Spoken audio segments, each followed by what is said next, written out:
بسم اللہ الرحمن الرحیم۔ السلام علیکم، آپ دیکھ رہے ہیں الف نیوز اور میں ہوں آپ کے ساتھ ماجد علی۔ شامل کرتے ہیں آج کی خاص خبریں۔ اسرائیل کا کہنا ہے کہ امریکی صدر جو بائیڈن رواں ہفتے ایک ایسے معاہدے پر دستخط کرنے جا رہے ہیں جس کے تحت دونوں ممالک قومی طاقت کے تمام ذرائع استعمال کرتے ہوئے اس امر کو یقینی بنائے گی کہ ایران کبھی بھی جوہری ہتھیار نہ بنا سکے۔ اس ہفتے امریکی صدر جو بائیڈن کے اسرائیل کے دورے کے موقع پر دونوں ممالک کے مشترکہ اعلامیہ کا مرکزی نقطہ ایران کے جوہری پروگرام اور جارحانہ رویے پر ہوگا۔ پاکستان نے بھارت کی اقوام متحدہ کی سلامتی کونسل کا مستقل رکن بننے کی کوشش ناکام بنا دی۔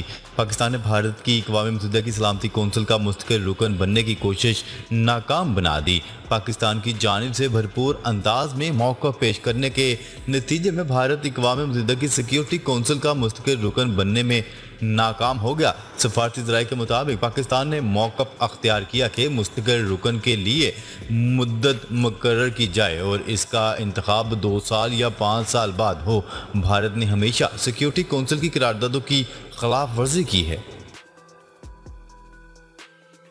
چین، بھارت اور سری لنکا کے بعد ایک اور ملک نے روس سے سستا تیل خریدنے کا اعلان کر دیا۔ لاطینی امریکی ملک برازیل کے صدر کا کہنا ہے کہ ان کا ملک روس سے جلد ہی سستا ڈیزل خریدے گا۔ ان کا کہنا تھا کہ برازیل روس سے انتہائی سستے ڈیزل خریدنے کے معاہدے تک پہنچنے کے بہت قریب ہے اور امکان یہی ہے کہ ضروریات کو پورا کرنے کے لیے ماسکو سے ڈیزل خریدا جائے گا جو کہ زیادہ مناسب قیمت پر ہے۔ برکس انفارمیشن پورٹل کا کہنا ہے کہ اس سلسلے میں روس کے صدر اور برازیلی صدر کے درمیان ٹیلی فونک بات چیت بھی ہوئی ہے۔ Pakistan Tehreek Insaf P T I کے چیئرمین عمران خان کا کہنا ہے کہ سپریم کورٹ کے فیصلے سے تکلیف ہوئی۔ عدلیہ نے کہا مراسلے سے متعلق تفتیش نہیں ہوئی۔ جب صدر نے عدالت عظمیٰ کو مراسلہ بھجوایا تب چیف جسٹس نے تحقیقات کیوں نہیں کروائی؟ ڈیرہ غازی خان میں عوامی جلسہ عام سے خطاب کرتے ہوئے عمران خان کا کہنا تھا کہ صدر پاکستان اسپیکر نے مراسلہ چیف جسٹس کو بھجوایا تھا۔ امریکی انڈر سیکرٹری ڈونلڈ لو کس کو پیغام بھجوا رہے تھے؟ سپریم کورٹ انکوائری کرے اور کمیشن بنائے۔ ان کا کہنا تھا کہ منٹس موجود ہیں۔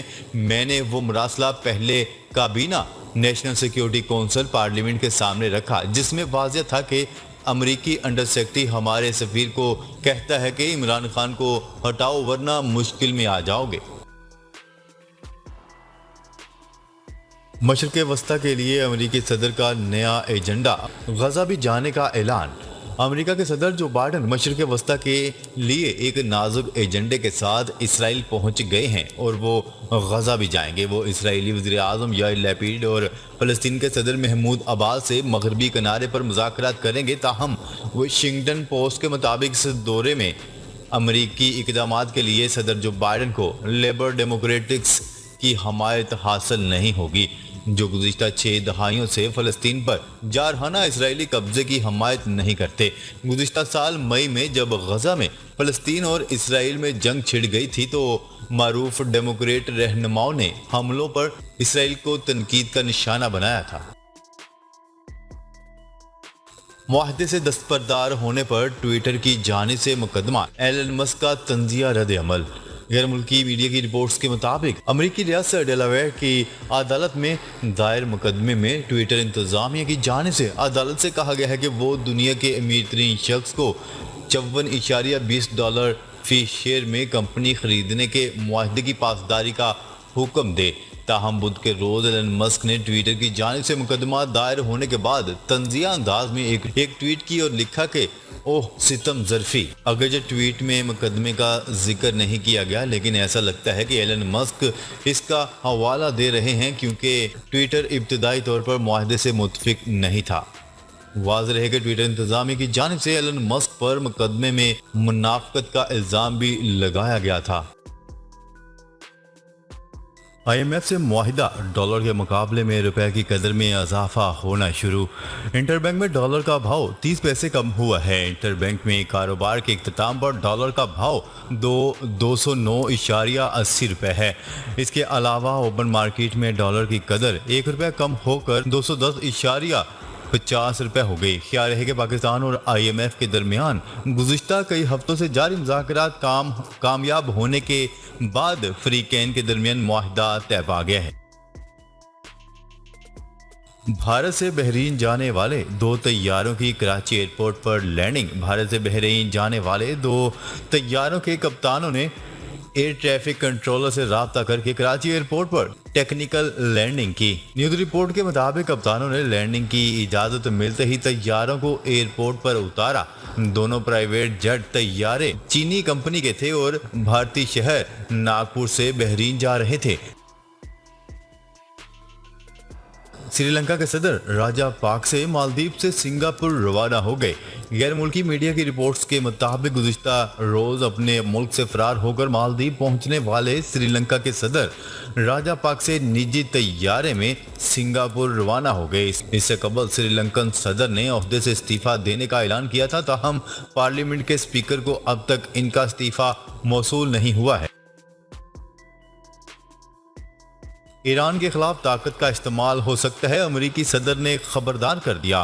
امریکی صدر جو بائیڈن نے کہا ہے کہ ایران کو جوہری ہتھیاروں کے حصول سے روکنے کے لیے طاقت کا استعمال ہو سکتا ہے۔ غیر ملکی خبرساز ایجنسی کی رپورٹ کے مطابق امریکی صدر جو بائیڈن نے اپنے ایک انٹرویو میں کہا ہے کہ اس میں کوئی شک نہیں ہے کہ ایران کو جوہری ہتھیاروں کی تیاری اور حصول سے روکنے کے لیے طاقت کا استعمال کیا جا سکتا ہے۔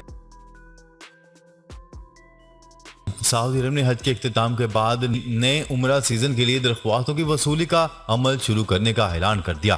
میڈیا رپورٹس کے مطابق سعودی وزارت حج و عمرہ نے اعلان کیا ہے کہ نئے عمرہ سیزن کے لیے تیاریاں مکمل کر لی گئی ہیں اور ہم اس سلسلے میں دنیا بھر سے آنے والے زائرین کی خدمت کے منتظر ہیں۔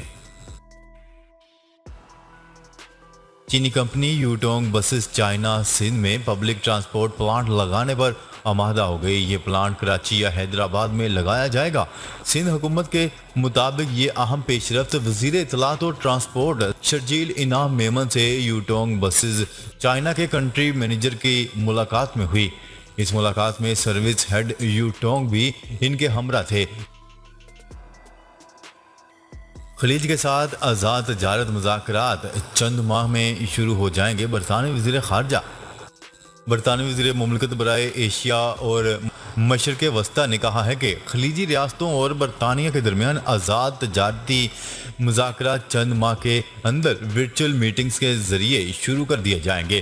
برطانوی وزیر مملکت نے اپنے ایک انٹرویو میں مشرق وسطیٰ کے وزیر کی حیثیت سے متحدہ عرب امارات کے اپنے پہلے دورے پر خوشی کا اظہار کرتے ہوئے کہا ہے کہ اس دورے کا وقت مناسب تھا کیونکہ یہ خلیج اور برطانیہ کے درمیان آزاد تجارتی مراکز مذاکرات کے آغاز کے بعد ہوا ہے۔